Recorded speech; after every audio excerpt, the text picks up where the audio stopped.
শহীদ বীর মুক্তিযোদ্ধাদের জন্য সারা দেশে সমাধি নির্মাণের প্রকল্প থেকে সরে এসেছে অন্তর্বর্তী সরকার। মুক্তিযুদ্ধ বিষয়ক মন্ত্রণালয় বলছে, সমাধি নির্মাণের জন্য জায়গা পাওয়া যাচ্ছে না, কোথাও কোথাও সমাধি চিহ্নিত করা যাচ্ছে না। এসবের কারণে 20,000-এর মধ্যে 15,604টি সমাধি আর নির্মাণ করা হবে না। তবে যুদ্ধ সমাধি ধরনের কিছু করার কথা ভাবা হচ্ছে।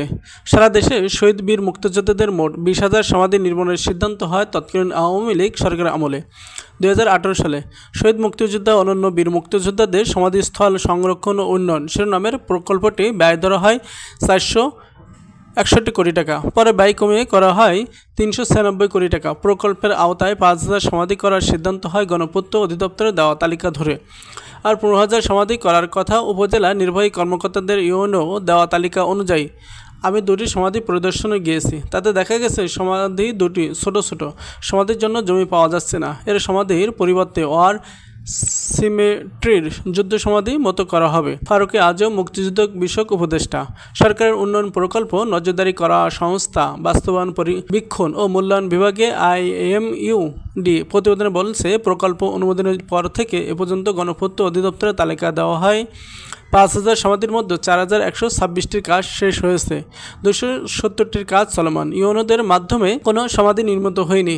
IMDর তথ্য মতে গত ডিসেম্বর মাস পর্যন্ত প্রকল্পের অগ্রগতি মাত্র 18%, অর্থাৎ প্রায় 80 কোটি টাকার কাজ হয়েছে। মূলত জমির জটিলতার সহিত মুক্তিযুদ্ধের সমাধি করা যাচ্ছে না বলে জানান প্রকল্প পরিচালক পলিকর। তিনি গণমাধ্যমকে বলেন, এ ব্যাপারে বিভিন্ন প্রকল্প নেওয়ার চিন্তাভাবনা করা হচ্ছে। সমাধির নকশা নিয়ে জটিলতার কারণে প্রকল্পের অগ্রগতি সন্তোষজনক ছিল না বলে সংশ্লিষ্ট কর্মকর্তারা জানিয়েছেন। 4 সমস্যা চিহ্নিত।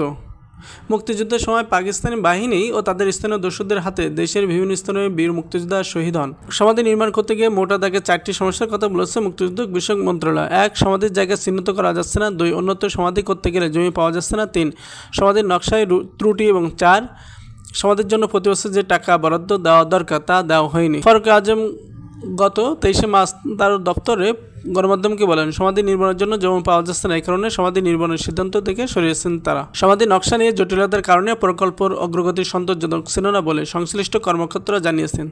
তারা জানান, মুসলিম ধর্মাবলম্বীদের জন্য মূল নকশা সমাধির দৈর্ঘ্য 7 ফুট বা 8 ইঞ্চি, প্রস্থ 5 ফুট এবং উচ্চতা 3 ফুট 4 ইঞ্চি নির্ধারণ করা হয়। আর হিন্দু, বৌদ্ধ, খ্রিস্টান ধর্মাবলম্বীদের জন্য দৈর্ঘ্য 5 ফুট, প্রস্থ 3 ফুট 6 ইঞ্চি, উচ্চতা 3 ফুট নির্ধারণ করা হয়। যুদ্ধ সমাধি করা হবে। গণ অভ্যুত্থানে আওয়ামী লীগ সরকারের পতনের পর গত 8 আগস্ট দায়িত্ব নেয় অন্তর্বর্তী সরকার। 24 আগস্ট মুক্তিযুদ্ধ বিষয়ক মন্ত্রণালয়ের অনুষ্ঠিত বার্ষিক উন্নয়ন কর্মসূচি ADP প্রকল্প পর্যালোচনা সভায় মুক্তিযুদ্ধ বিষয়ক উপদেষ্টা ফারুক আজম প্রকল্পটি স্থগিত রাখার নির্দেশ দেন।